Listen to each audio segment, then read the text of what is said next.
Bienvenue à une nouvelle édition où nous expliquerons le fonctionnement d'un turboréacteur.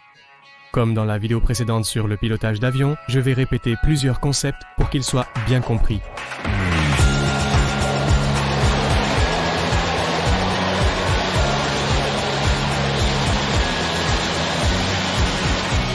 J'espère donc que cela vous plaira. Mon nom est Marcos et c'est Monde de l'aviation.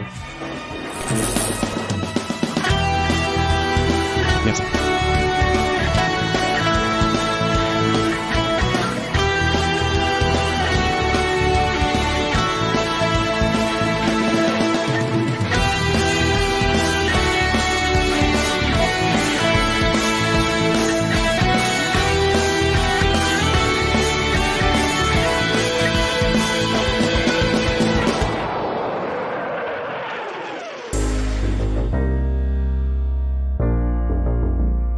Commençons par dire qu'un avion à réaction avance selon un principe très simple, la troisième loi de Newton. C'est la même loi qui fait avancer un ballon lorsque nous le lâchons.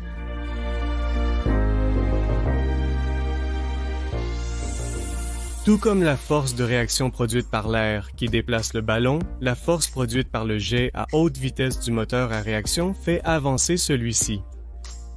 Ainsi, ce que l'on cherche à obtenir avec ce type de moteur est de produire un jet à haute vitesse à la sortie. Plus la vitesse du jet est élevée, plus la force de poussée sera grande.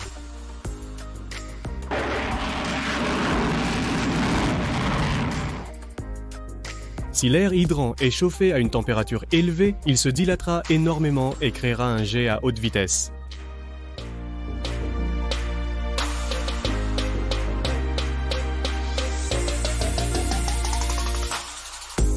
Pour cela, on utilise une chambre de combustion.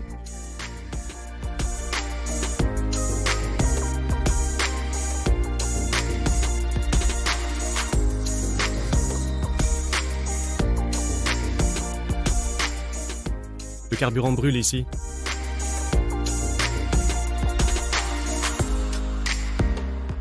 Une combustion efficace nécessite que l'air entrant dans la chambre de combustion soit à une température et une pression modérément élevées. Pour amener l'air à cet état, un ensemble de capuchons de compression est utilisé. Les aubes, semblables à de petites pales de ventilateur comme nous le voyons ici, ajoutent de l'énergie au fluide et sa température et sa pression augmentent surtout à un niveau approprié pour ensuite soutenir la combustion.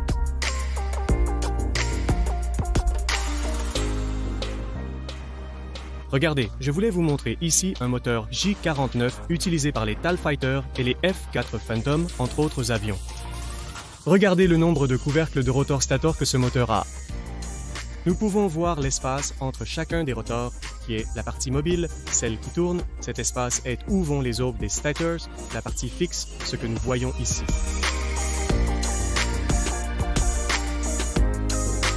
Souvenez-vous combien les premières aubes sont immenses face aux dernières.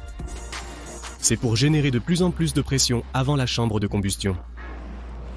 C'est l'une des aubes du rotor. Il est curieux que ces aubes doivent avoir un certain mouvement pour résister aux forces centrifuges. Observez sa liberté de mouvement.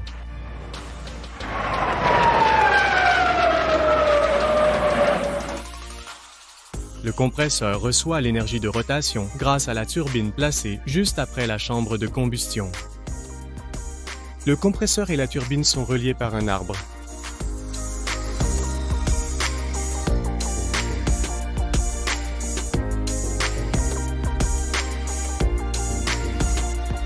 Le fluide à haute énergie qui sort de la chambre de combustion fait tourner les aubes de la turbine. Ces derniers ont un profil aérodynamique spécial qui génère une force de levage qui les fait tourner.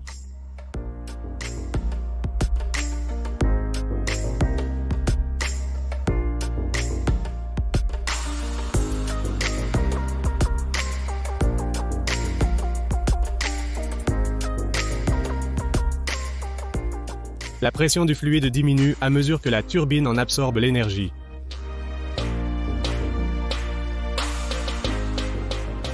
Grâce à ces étapes, nous obtenons de l'air chaud qui sort à grande vitesse par la buse du moteur.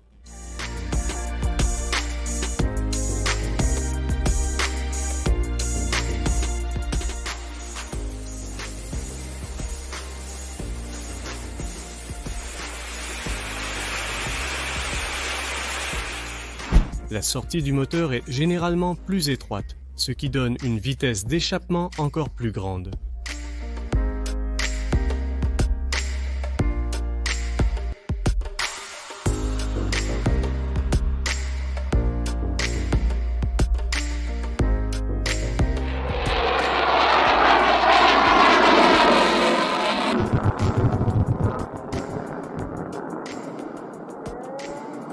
Le cycle de ce type de moteur s'appelle Brayton, et peut-être que ceux qui savent comment fonctionne un moteur à piston ont remarqué. Ces turboréacteurs fonctionnent également avec des cycles d'admission, de compression, de combustion, avec l'expansion et l'échappement des gaz.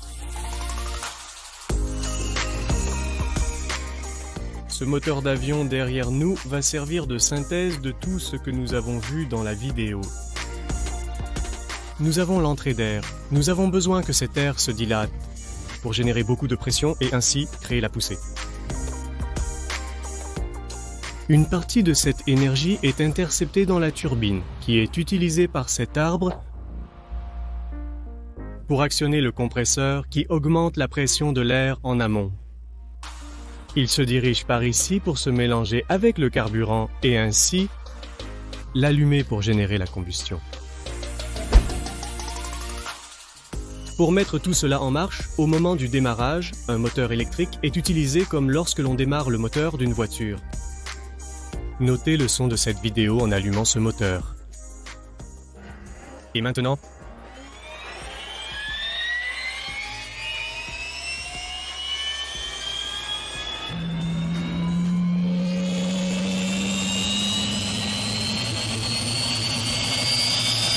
c'est le son que fait le moteur électrique.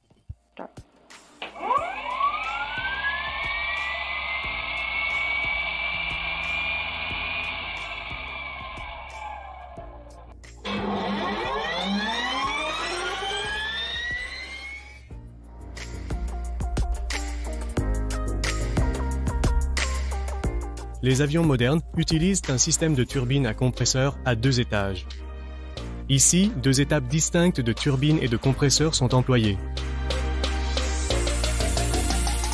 L'arbre du compresseur et de la turbine externe passe de manière concentrique à travers l'intérieur de l'arbre de la turbine externe et celui-ci est soumis à ce que l'on appelle un flux d'énergie faible et fonctionnera à une vitesse inférieure à celle de la turbine interne. Les aubes de basse pression sont plus longues, car cette faible vitesse aide à réduire l'effort centrifuge induit à la racine. Certaines aéronefs modernes utilisent même des moteurs à 3 étages, comme l'exemple que nous voyons ici.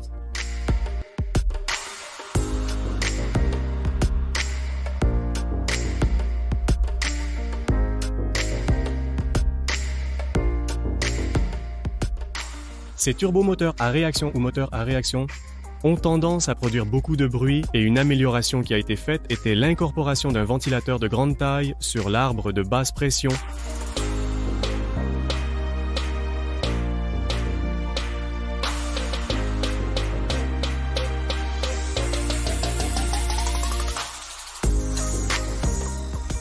Ceux-ci sont appelés turbofans et pratiquement tous les avions commerciaux actuels l'utilisent.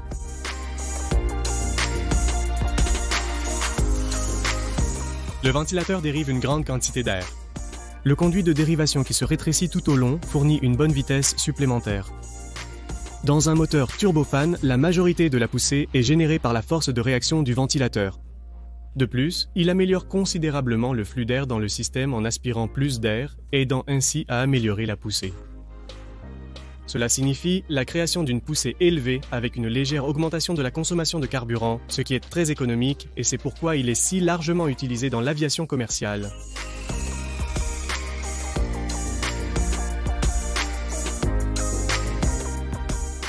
Le bruit produit dépend en grande partie de la vitesse du jet de sortie. Parce que dans un moteur turbofan, l'air froid est dévié, il se mélange avec l'air chaud de la tuyère et il est possible de maintenir la vitesse de sortie dans une limite, surmontant ainsi le problème de bruit. Avec un échappement plus silencieux et une utilisation économique du carburant, les moteurs turbofans dominent le système de propulsion dans les avions commerciaux.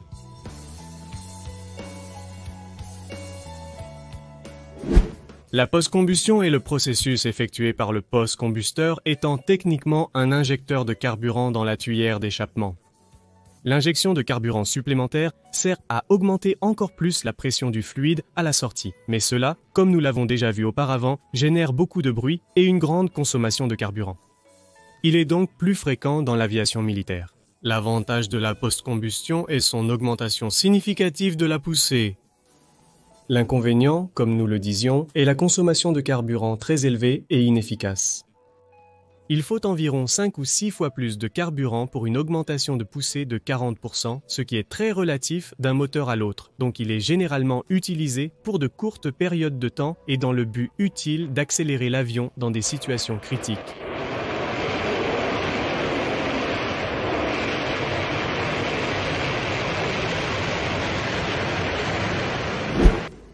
Pour l'étape de compression, on utilise généralement des systèmes axiaux ou centrifuges. Le système que nous avons vu jusqu'à présent est axial. Dans cette autre image, nous pouvons voir le compresseur centrifuge, mais son fonctionnement est pratiquement le même que celui que nous venons de mentionner, sauf que celui-ci a des aubes spéciales qui expulsent l'air vers l'extérieur au lieu de vers l'arrière comme le compresseur axial.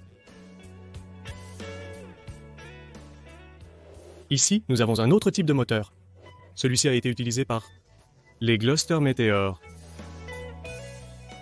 Pratiquement, le mécanisme est le même que celui que nous expliquions jusqu'à présent, sauf qu'il utilise un compresseur de type centrifuge.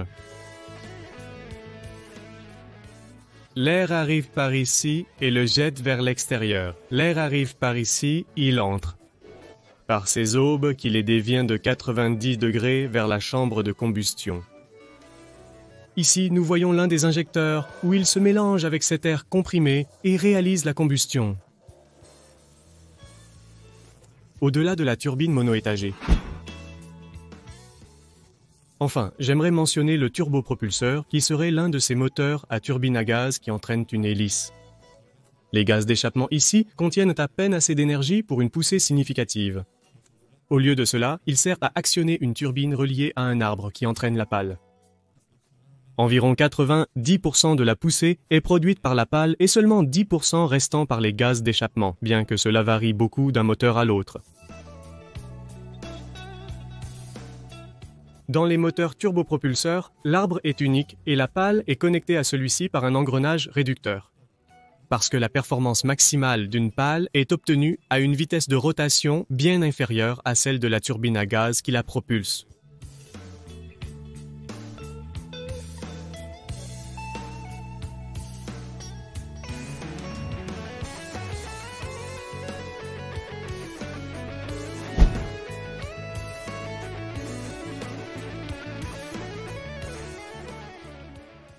J'espère que cette explication simple vous a plu. Si c'est le cas, n'oubliez pas de liker, partager et commenter la vidéo. Cela aide grandement à diffuser la chaîne. À bientôt pour une nouvelle livraison du monde de l'aviation.